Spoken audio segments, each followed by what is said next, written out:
Live from New Delhi, you're watching DD India News Hour, India's voice to the world. I'm Munmun Bhattacharya. Coming up in the next hour. South Korean lawmakers on high alert after several reports of another martial law declaration. Ruling party leader calls for President Yoon's swift suspension from duty. Syria's defense minister says the loss of the city of Hama to rebels was temporary and tactical. Syrian, Iraqi and Iranian foreign ministers to meet on Friday. France's Emmanuel Macron pledges to stay in office, will name the new prime minister soon.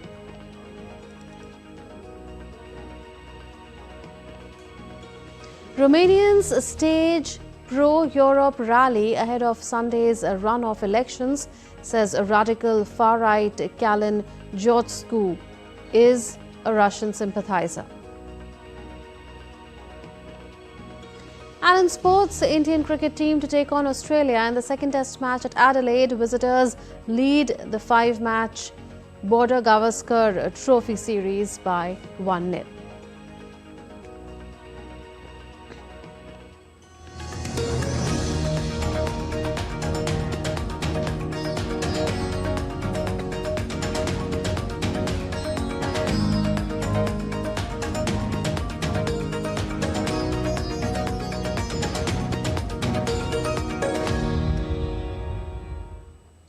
South Korea's main opposition Democratic Party is on high alert amid widespread reports of a looming another martial law declaration.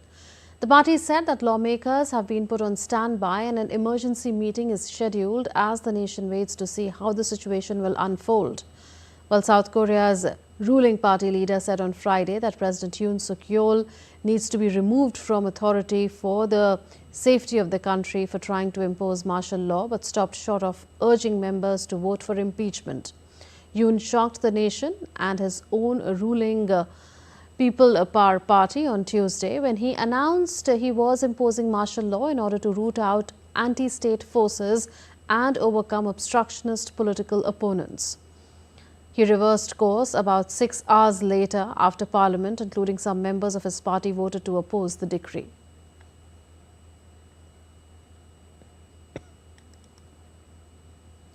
U.S. Secretary of State Antony Blinken on Thursday spoke to his South Korean counterpart Cho Tae-yul, welcomed the lifting of martial law and said he expected the democratic process to prevail in the country.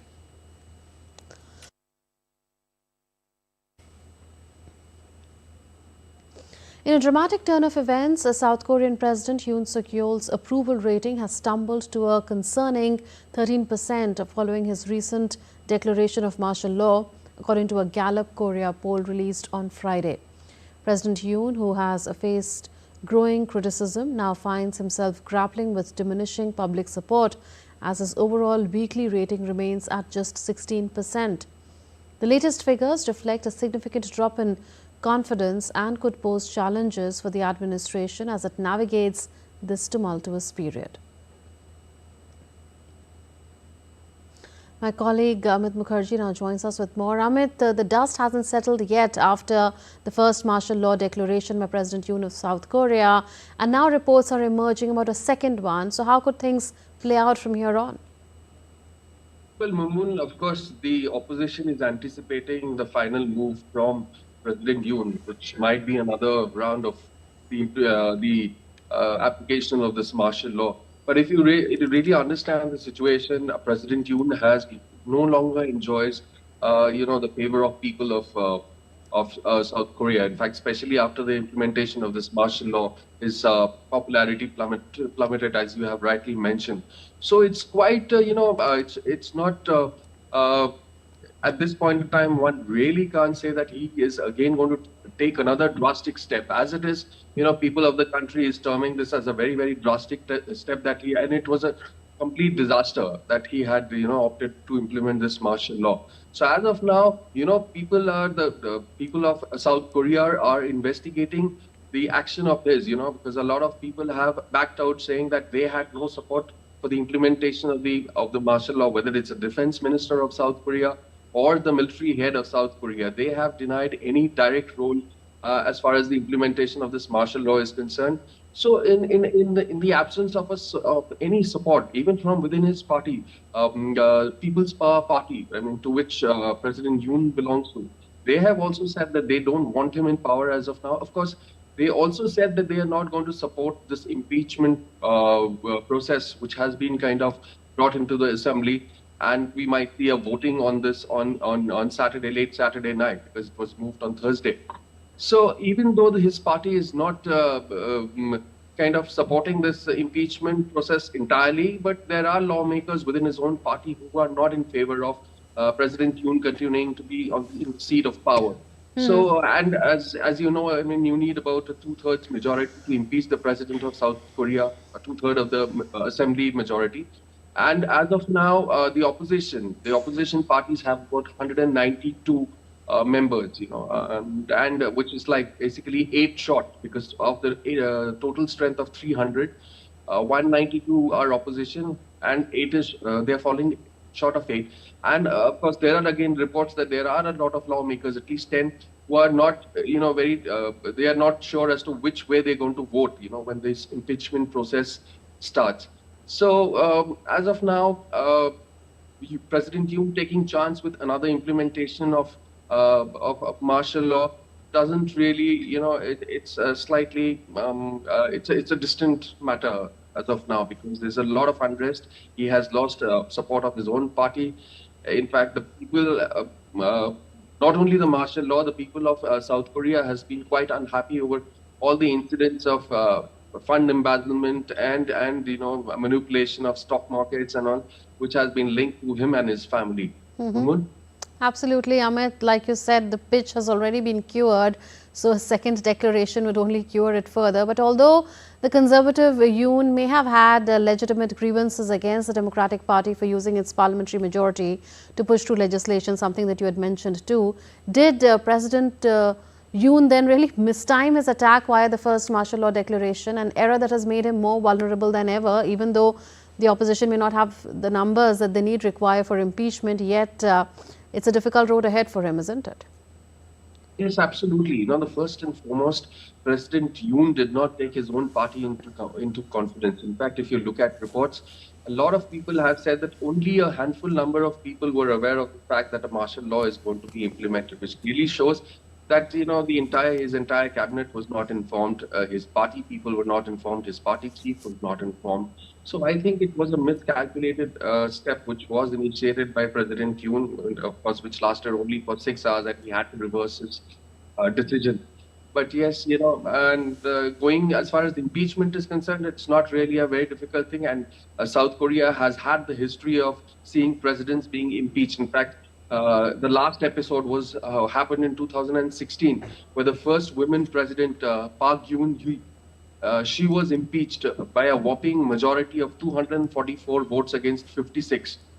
So, I mean, it is not a big deal if President Yoon gets impeached in the entire process on Saturday night, because sentiments are already building up against him, whether it's the public or whether it's his own party. Of course, the opposition is out to impeach him in any case, because they have been very unhappy with the way he had been administering things, his policies as far as budgets, taxations are concerned, his policies, I mean, and even the opposition attacked a number of judges, took action against the judges who failed to actually indict his wife, who has also been involved in certain scandals, the financial scandals.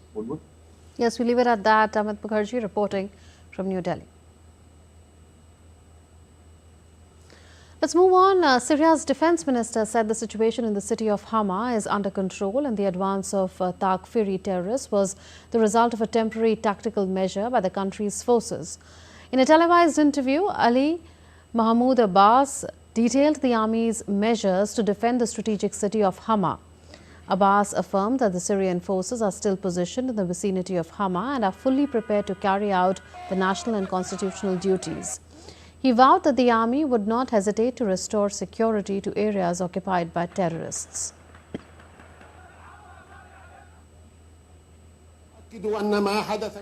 I affirm that what happened in the city of Hama today is a temporary technical measure.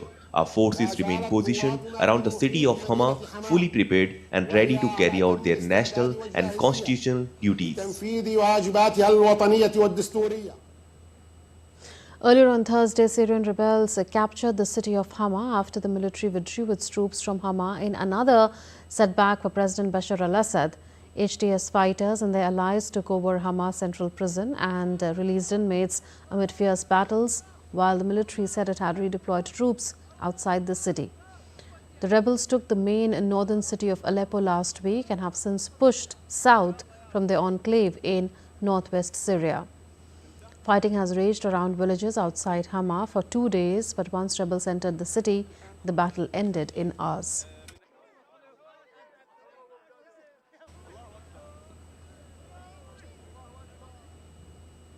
Meanwhile, United Nations Secretary General Antonio Guterres said there is an urgent need for immediate humanitarian access to all civilians in need in Syria and a return to a UN-facilitated political process to end the bloodshed.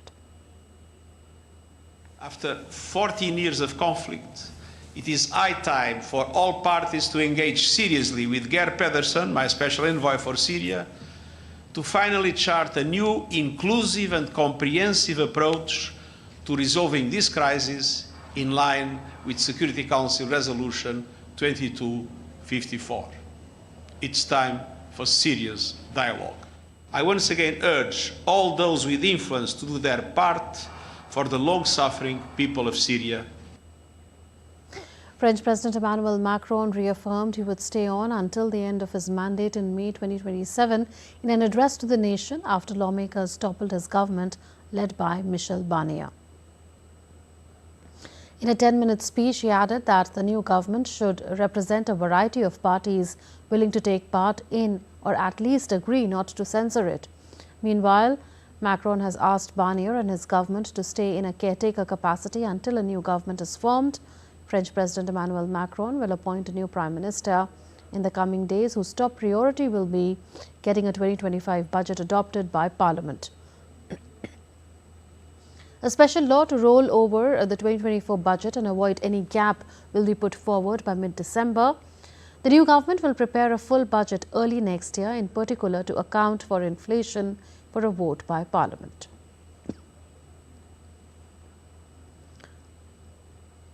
Responsibility of others, and notably lawmakers, who choose knowingly to bring down the budget and the government of France a few days before Christmas.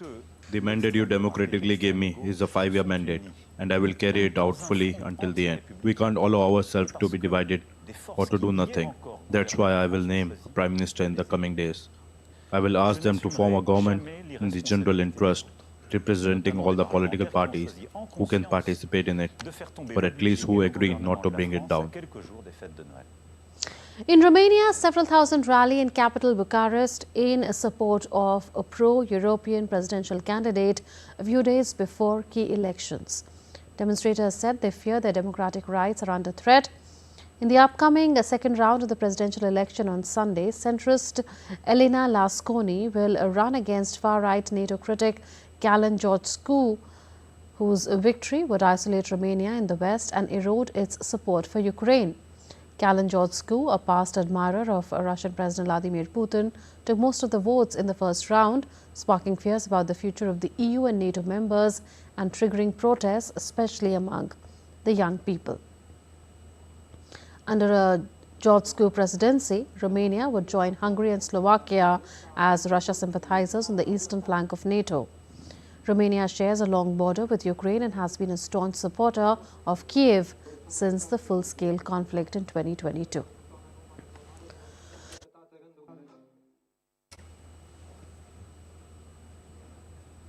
Meanwhile, U.S. Secretary of State Antony Blinken has accused Russia of undermining democratic processes, including influencing the presidential election in Romania.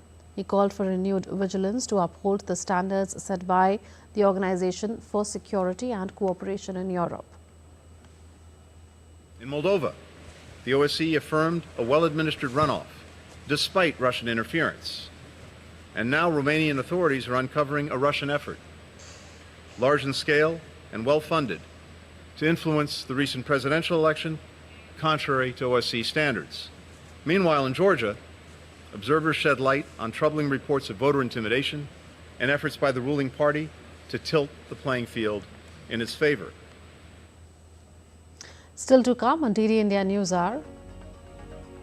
Bahamas rejects Trump's proposal to take in deported third country migrants.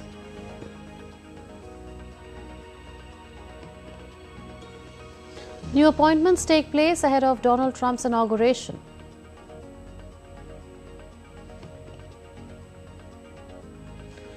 New York Museum unveils apex, an almost complete specimen of the spiny-backed dinosaur Stegosaurus ever discovered.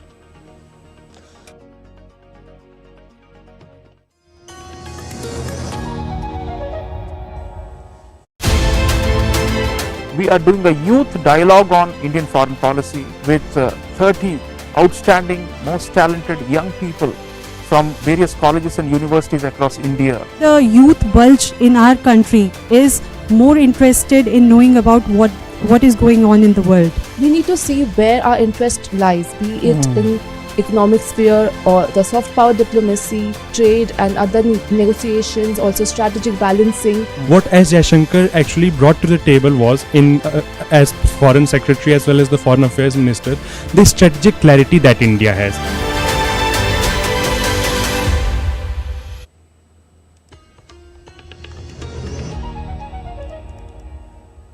Welcome back. You're watching DD India News Hour with me, Munman Bhattacharya. Countries across the Americas are bracing for US President-elect's plan to carry out a mass deportation operation. Mexico is seeking an agreement with the United States to ensure it does not receive deportees from third countries in case of large-scale deportations of migrants from the United States. Mexico has played a key role in implementing US immigration policy in recent years, accepting migrants from countries to which the US struggles to deport people such as Cuba, Haiti, Nicaragua and Venezuela. At the same time, the US government estimates suggest nearly half of immigrants living in the US illegally are Mexican. Mexican Foreign Minister Juan Ramon de la Fuente is currently in the United States to meet with migration officials and Mexican migrants who were being deported under the Biden administration. Though Mexican President Claudia Sheinbaum argued the deportations are unnecessary, pointing to the contribution of Mexicans to the US economy.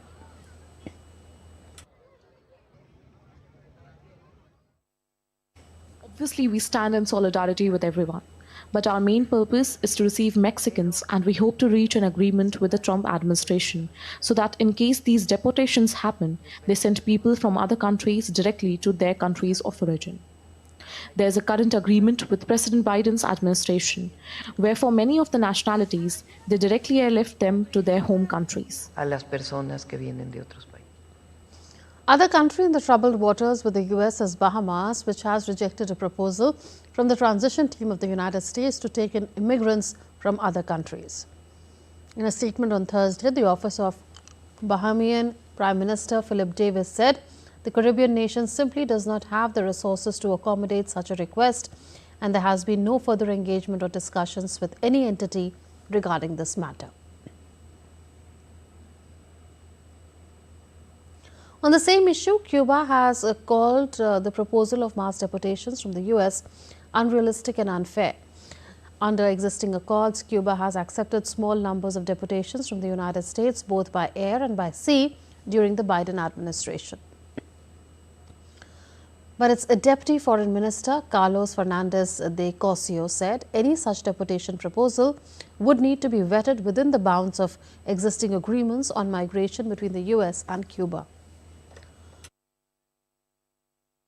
It's not realistic to think there will be mass deportation from the United States to Cuba. But just as important as this, these proposals that have been made seem quite drastic and I would say quite unfair.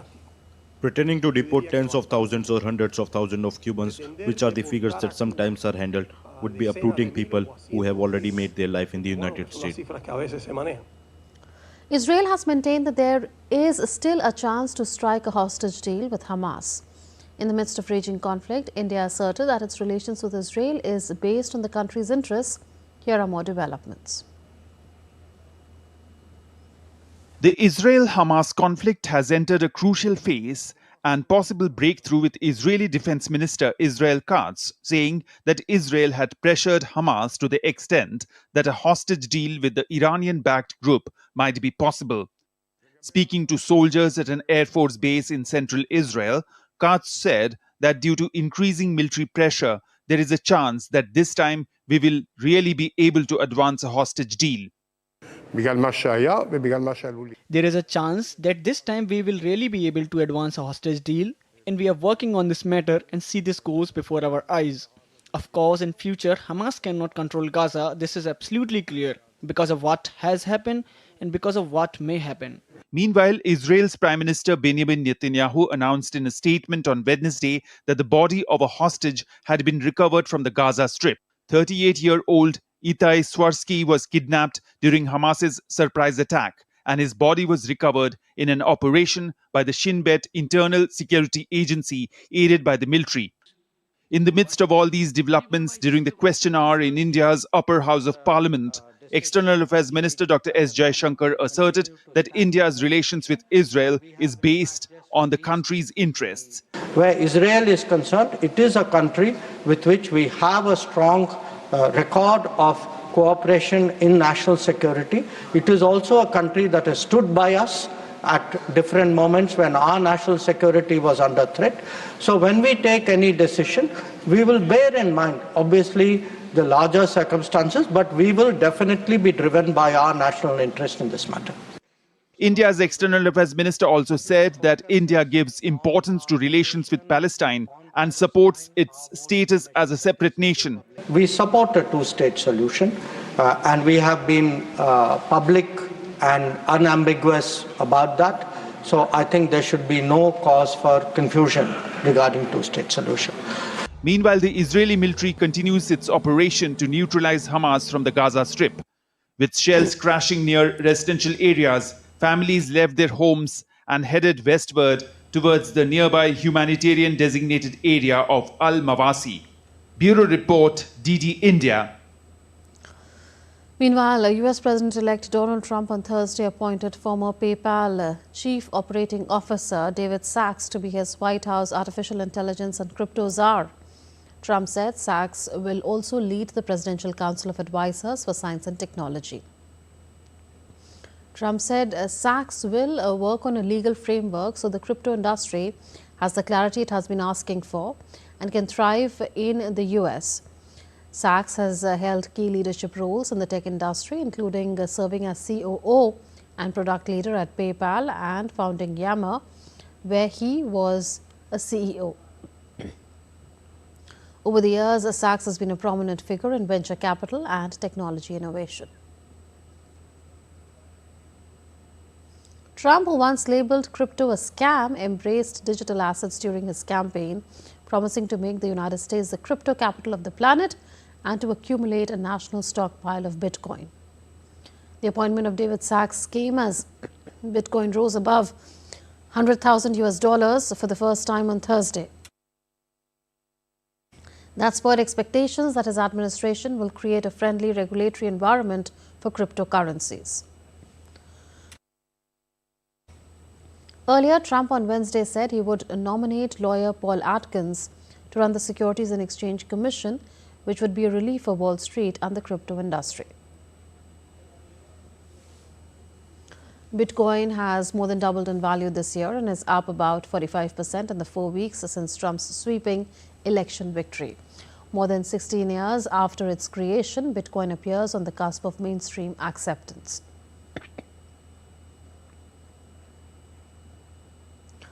Mask-wearing arsonists reportedly set a synagogue ablaze in a pre-dawn attack in the Australian city of Melbourne on Friday, sparking widespread condemnation. The fire that broke out in the Adas Israel synagogue is being treated as a deliberately lit fire. Congregants gutted much of the inside of the building in Melbourne's southeast. However, no serious injuries were reported. Prime Minister Anthony Albanese condemned the fire as a deliberate, unlawful attack, saying anti-Semitism has no place in Australia. He added that counter-terror police were involved in the investigation.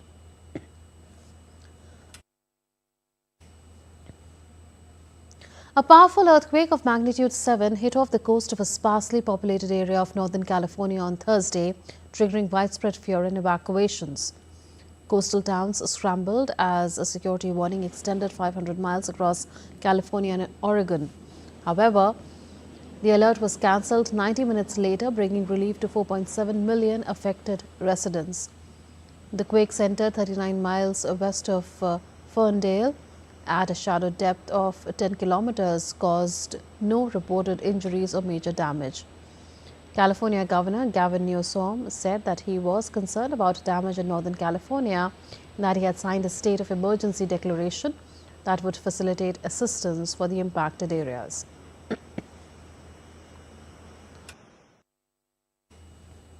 Our SOC, we've referred all our efforts to focus now on a 7.0 earthquake in Northern California. There was a tsunami warning that came out.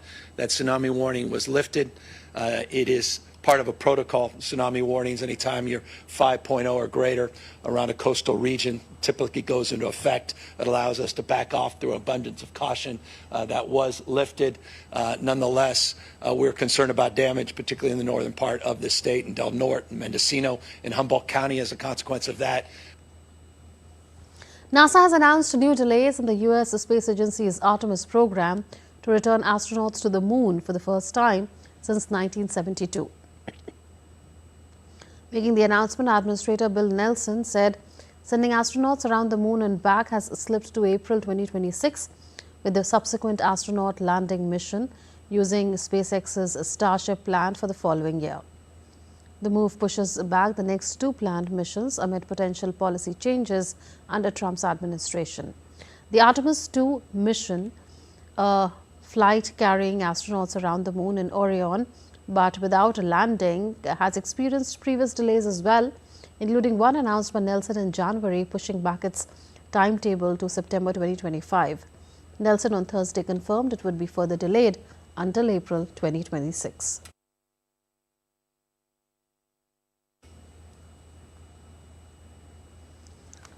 Let's now take a look at some other stories making news around the world. The American Museum of Natural History revealed the identity of its latest resident on Thursday, Apex, one of the most complete specimens of the spiny-backed dinosaur known as Stegosaurus ever discovered. Stegosaurus was a herbivorous dinosaur that walked on four legs and lived around 150 million years ago during the Jurassic period. The fossil was found in Colorado and fetched a record $44.6 million, I beg your pardon, at a Sotheby's auction in July. Sotheby's will host its first auction of American football star Tom Brady's watch and memorabilia collection on 10th December. Brady's collection, featuring 21 watches, showcases a diverse range from sports to modern to vintage. The collection includes an Audemars Piguet 99 Royal Oak the Roast, personalized with Brady's name in diamonds. It is estimated to fetch between $400,000 and $800,000. A new Paul McCartney 5 euros coin collection has been released by the Royal Mint on Friday, and the coin design honors the former Beatle and iconic musician's career and features his magic piano design signature, a Hoefner violin bass guitar, the Wings logo and piano notes personally chosen by McCartney. It's a 5-pound coin that has been released. Still to come on DD India News Hour. More updates from the winter session of Parliament underway in India.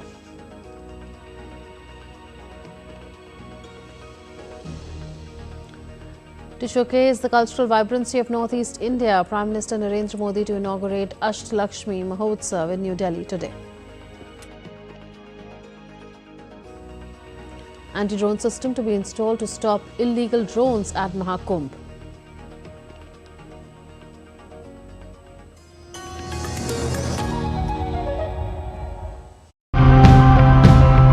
While our needs have expanded, the places where we live are becoming increasingly more and more vulnerable. Let's take a look at some of these ideas and examples of how this is being done.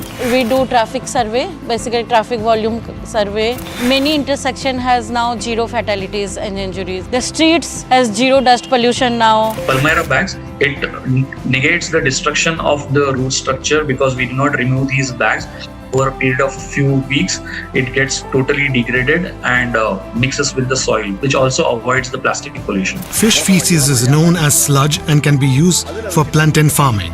This is how I started smart integrated farming, which didn't only help my plantain farming, but also all the other crops that I started to grow.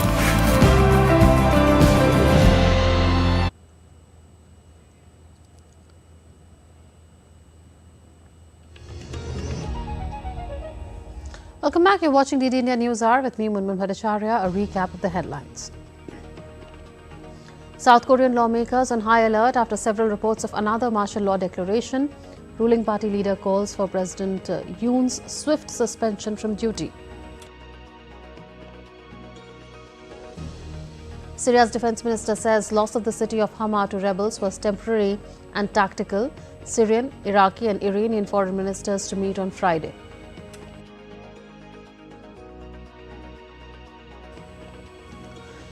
French President Emmanuel Macron pledges to stay in office, will name the new Prime Minister soon.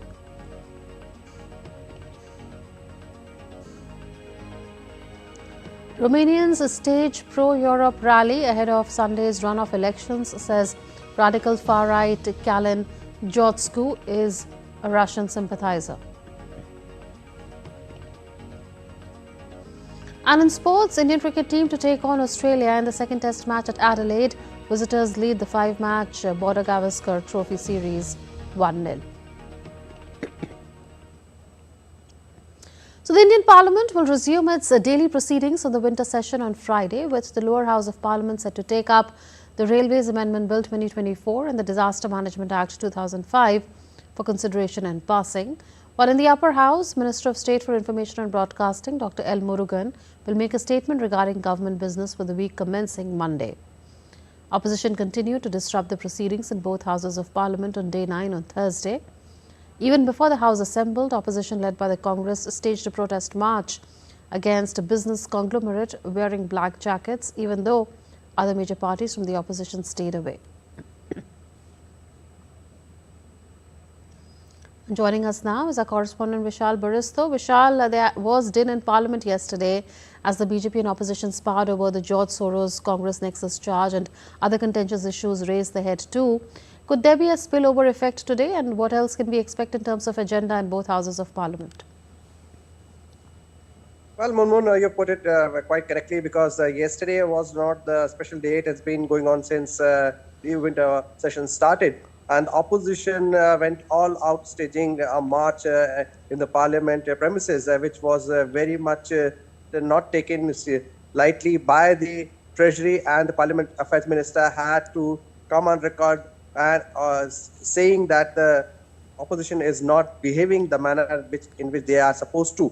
Now, when we talk about the Railways Amendment Bill, it is so very important because it is aimed at streamlining the legal landscapes governing the Indian Railways. And we are talking about two different acts. One is the Railway Act 1905, which belongs to the British era, and then the Railway Board Act of 1989.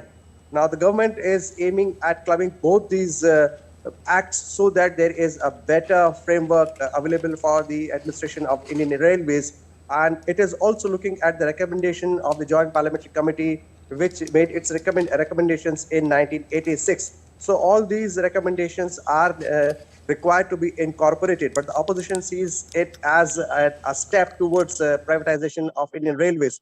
So the bill was introduced in August this year by the Railways Minister, and it still continues to be under contention by both the Treasury and the opposition. The opposition will not let it go lightly. So if the bill is allowed to be discussed in the lower house, then we are expecting a very hectic debate on this. Another bill, the Disaster Management Bill, has also been long-standing because it was supposed to be discussed and passed a few days back, but because of the din created by the opposition, it could not be discussed. It is aimed at providing or creating the disaster management forces at the local level, at the corporation level, apart from Delhi and Chandigarh. So it is going to be a very hectic day today as well. And let's see the opposition does not continue with the ruckus that they have been doing so far.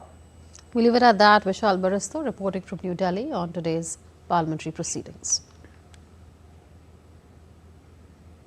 In line with his commitment to showcase the cultural vibrancy of Northeast India, Prime Minister Narendra Modi will inaugurate Asht Lakshmi Mahotsav on Friday in New Delhi. The three-day cultural festival being celebrated for the first time will be held from the 6th to the 8th of December.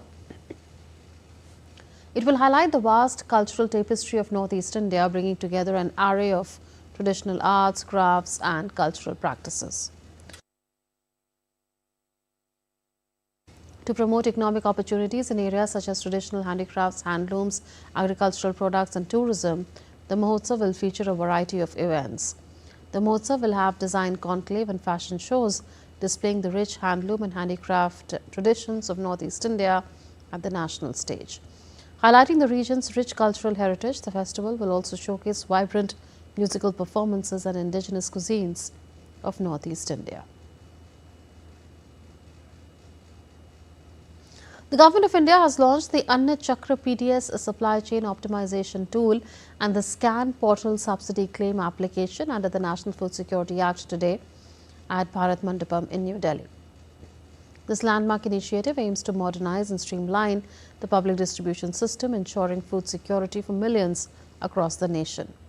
The event witnessed the presence of Union Minister of Consumer Affairs, Food and Public Distribution Prahlad Joshi, along with Ministers of State B.L. Verma and Nimuben Jayanti Bhai Bhan Bhaiya, who emphasized the transformative potential of these digital tools in enhancing transparency and efficiency. हम जो अभी 81 करोड़ लोगों के लिए जो हम ration बांटते हैं हर महीने, इसका टोटल खर्चा होता है 2,20,000 crore, नियरली अबाउट 2,20,000 crore. कई देशों का इसका इतना बजट भी नहीं रहता है, the total all put together, but we are spending that much. So इसको ऑप्टिमाइज करने के लिए और हमारा FCI network of 2,297 depots, 550 railheads, 97 sidings, all put together एक बहुत बड़ा इंफ्रास्ट्रक्चर है. तो इसीलिए ultimately Anna Chakra PDS supply chain optimisation tool, इसमें एंड स्कैन पोर्टल, ये दोनों जो टूल और एक पोर्टल से बहुत बड़ी मात्रा में हमारा सेविंग्स होगा. The Anna Chakra tool is set to revolutionize the food supply chain, optimizing the distribution process, while the Scan portal simplifies subsidy claims for states under the National Food Security Act, reducing delays and ensuring accountability. Through these initiatives, the government reiterates its commitment to providing equitable food distribution and leveraging technology to empower citizens. The Supreme Court of India allowed easing of stringent anti-pollution curbs under GRAP Stage 4 in NCR and replacing these with GAP 2 measures. The invoked Stage 2 of the Graded Response Action Plan or GRAP in response to worsening air quality in Delhi, implementing stricter measures including a ban on the use of coal, firewood and diesel generator sets. The decision follows a comprehensive review of the air quality situation in the NCR. The Stage 2 of GRAP restricts the usage of coal and firewood as well as the use of diesel generator sets except for emergency and essential services, aiming to curb pollution in the city.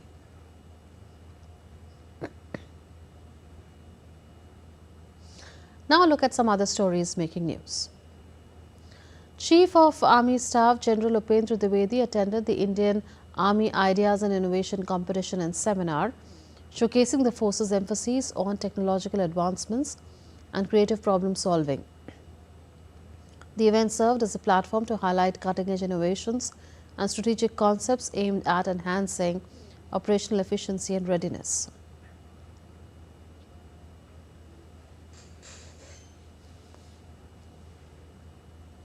The central government has approved funding worth around $24 million to boost tourism sector in the Indian state of Madhya Pradesh. The fund will develop Kushabhau Thackeray Hall International Convention Centre at an international level, as well as it will improve the infrastructure of Orchha town.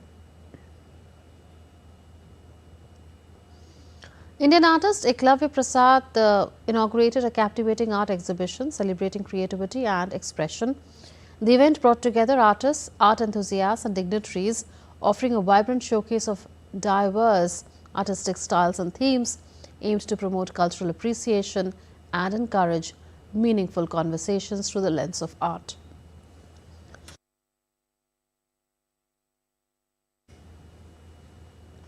India's Railway Minister unveiled India's first 410-meter Hyperloop test track at IIT Madras's Discovery Campus in Thaiyur. Ashwini Vaishnav shared a video on the microblogging platform X showing the completion of a 410-meter Hyperloop test track.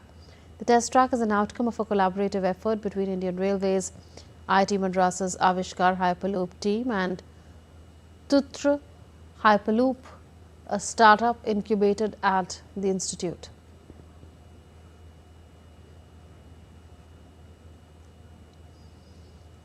A 12th class student from Gwalior, Madhya Pradesh, has created a remarkable drone designed to function as an air taxi. This air taxi prototype demonstrates advanced technological skills and highlights the creative potential of young minds. The achievement is not only a testament to his ingenuity, but also a reflection of the growing interest in cutting-edge technology among India's youth.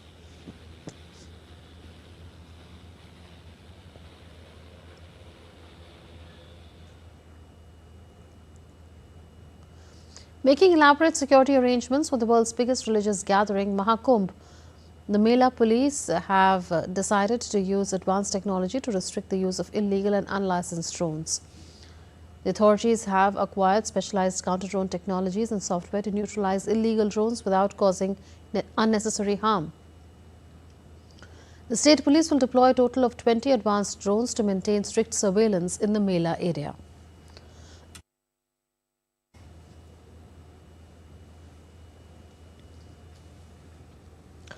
Still to come on DD India News Hour, RBI Governor to unveil fifth monetary policy of the current financial year 2024-25.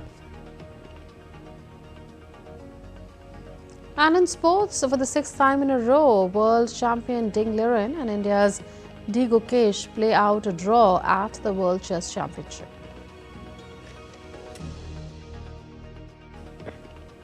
Also, world's biggest and busiest airport spreads holiday cheers as travelers prepare for the holiday rush.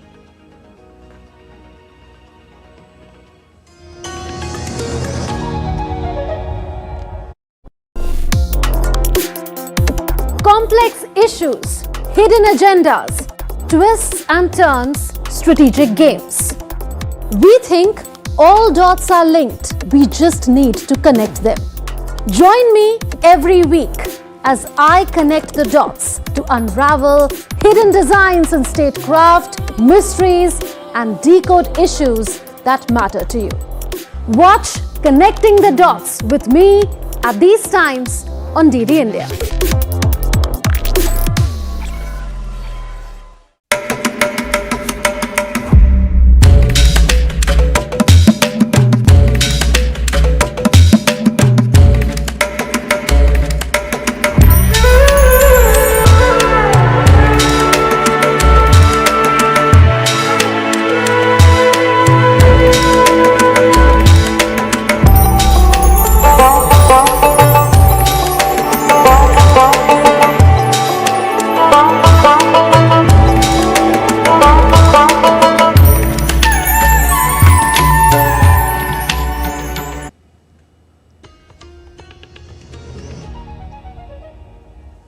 Welcome back. You're watching DD India News Hour with me, Munmun Bhattacharya.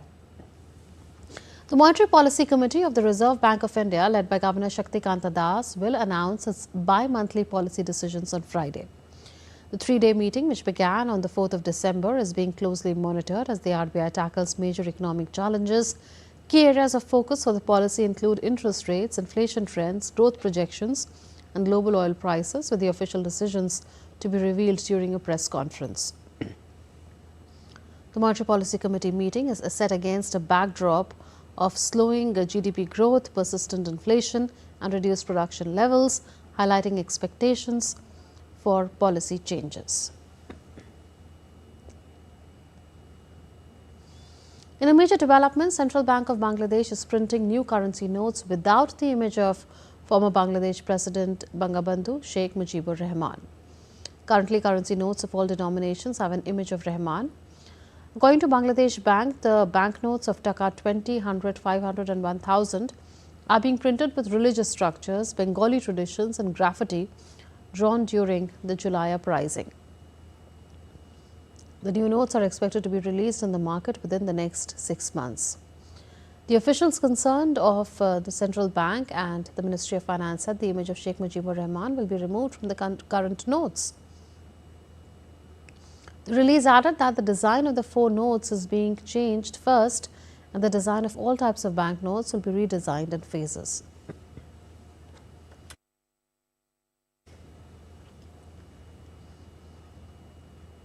In a big setback for Boeing, United States judge rejected plane maker's guilty plea to a felony conspiracy charge and pay a fine for misleading U.S. regulators about the 737 MAX jetliner before 2 of the planes crashed, killing 346 people.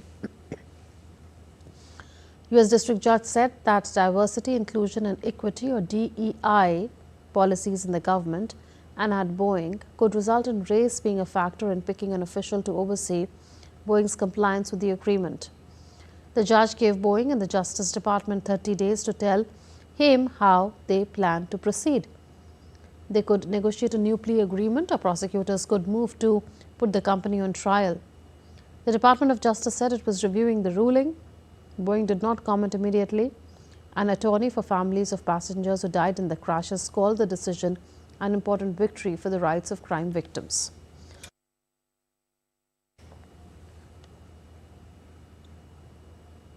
You're watching DD India News Hour. Time now for all the sports action.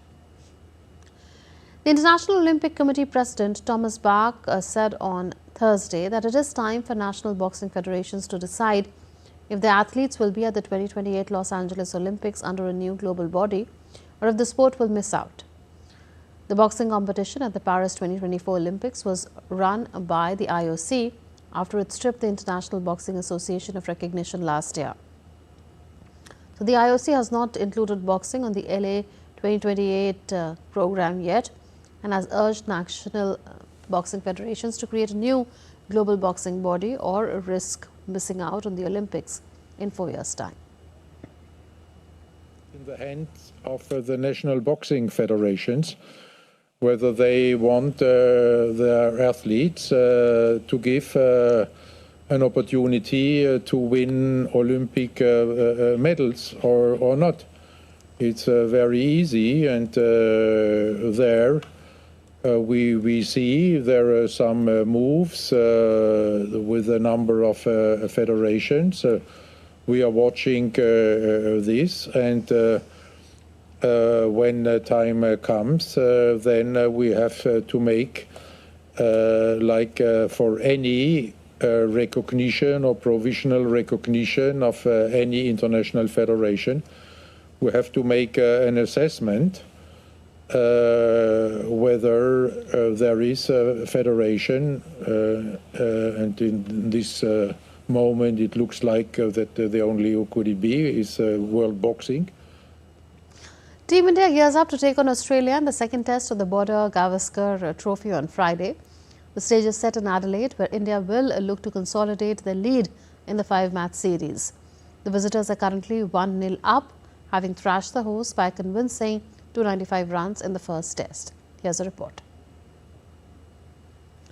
In the second test of the 5-match test series, India is expected to make at least 2 changes in their playing 11, when Rohit Sharma's men take on Australia at the Adelaide Oval. Captain Rohit is expected to replace Devdutt Padikkal, while Dhruv Jurel could make a way for Shubman Gill in India's playing 11 for the day-night test.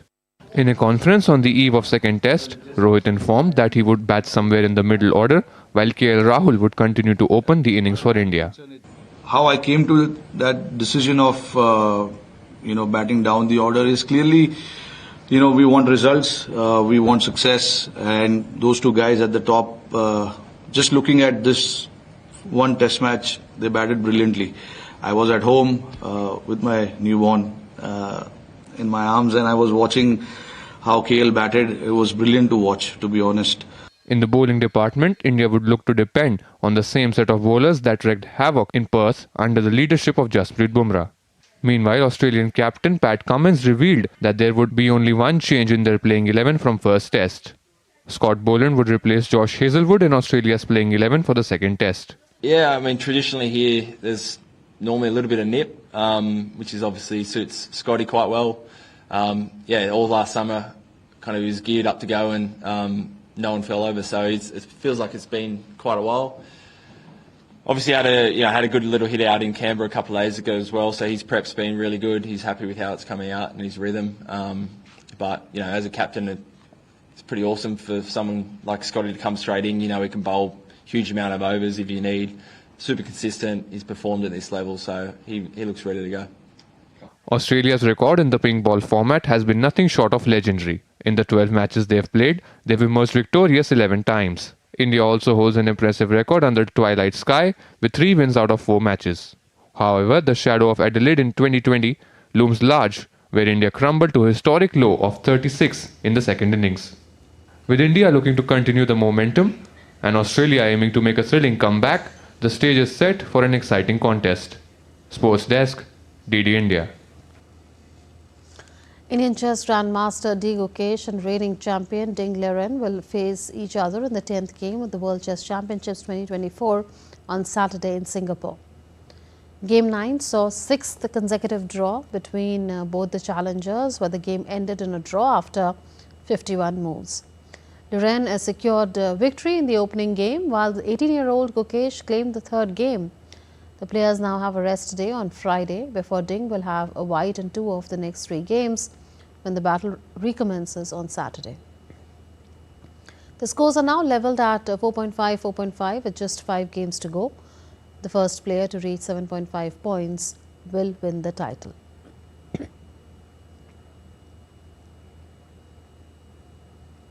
In football, Paris Saint-Germain defenders Lucas Hernandez and Presnel Kimpembe have rejoined the side after long-term injuries. Kimpembe has been on the sidelines for almost 2 years after rupturing his Achilles tendon in February last year, while Hernandez underwent surgery in May after tearing his ACL during PSG's Champions League first leg semi-final. PSG are undefeated in League 1 and top the standings with 33 points from 13 games. They are scheduled to play Auxerre, Lyon and Monaco before the end of this year.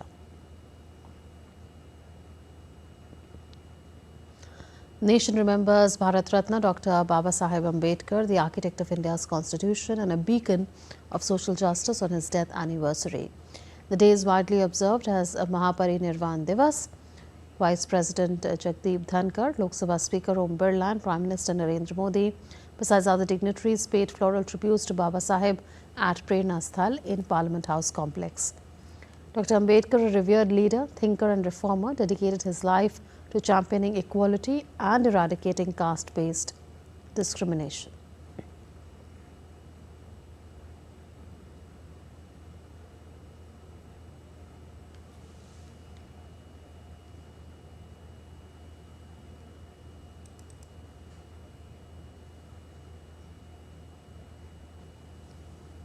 Atlanta's Hartsfield-Jackson Airport, the world's busiest airport, held its annual tree lighting ceremony on Thursday to spread holiday cheer to the millions of travelers expected this season.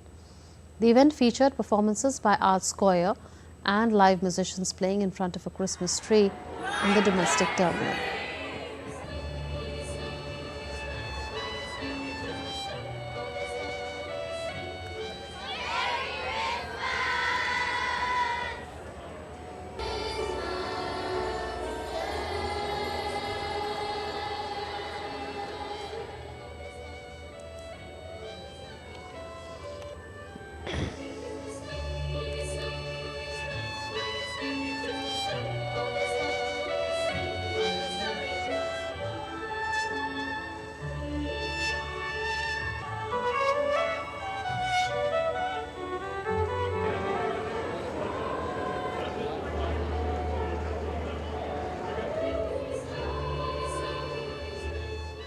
This is a wonderful time to be here. That just everybody looks so upbeat and happy, and the program is wonderful. This is the time for us to go and see that family and share Christmas with them.